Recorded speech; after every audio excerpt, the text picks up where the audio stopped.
I was lent various good instruments to play on at various points in my lifetime. The first time was when I was in school at the Manhattan School of Music, and the school had a collection of instruments, and I played on one of their instruments that they loaned to me. It was a wonderful violin. It sounded great. And then at various points in time, I was loaned other great instruments by private collectors, etc. When I went to Tchaikovsky competition, I was lent a very wonderful Stradivari violin to play on. And when I came back, I was loaned another wonderful Stradivari to play on. And by that time, I had collected instruments and made my way up to the point where I had several good instruments. And having come back from winning the Tchaikovsky competition, I was able to buy my first instrument, which was a Strad. My first great instrument.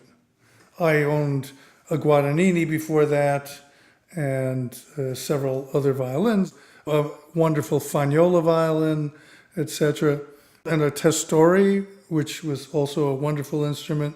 But the Strad was the first real concert-level instrument that I owned. And then I bought another Strad, and I bought it out of Christie's in London, and it was an instrument that I basically tried in the basement of Christie's for about 10 minutes, and I had a friend who was a very prominent dealer in London, Peter Biddulph, and I said, "Pete, would you bid on this instrument for me?" And he said, "Oh, absolutely." And it was very interesting because this is for me, it's a very touching story about violin dealers and violin experts.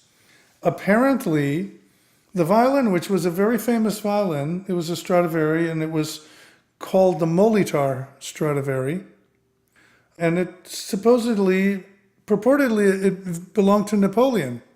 But it was one of these Strads that was in absolutely pristine condition. I mean, there was not a single, crack of any notice whatsoever on the instrument. And Pete went to the auction, and there were a lot of violin dealers there. Charles Beer was there, and many other dealers from all over. And my friend Pete went around and very casually just mentioned to the specific dealers, including Charles, that Elmar was interested in possibly buying this violin. Well, you know that when the violin came up on the block, the opening bid started, and nobody would give an opening bid, and finally Pete gave an opening bid, which I had said I would go up to a certain amount for. And you know that not one single dealer that was in that auction house bid against Pete. And I thought, wow, this is really something. I mean, it was very touching. It was very touching for me to know that, to hear it, to know it. And it was just really amazing. So I ended up buying that Strad. Then I had the two Strads. And then finally, at a certain point, I was able to buy this incredibly great Guarneri del Gesù, which is called the Stretton. And it's a magnificent instrument, absolutely magnificent. And then I basically had to sell the two Strads to buy the del Gesù and still add money to it. So it was a very expensive instrument, very rare instrument, and I was very lucky to get it.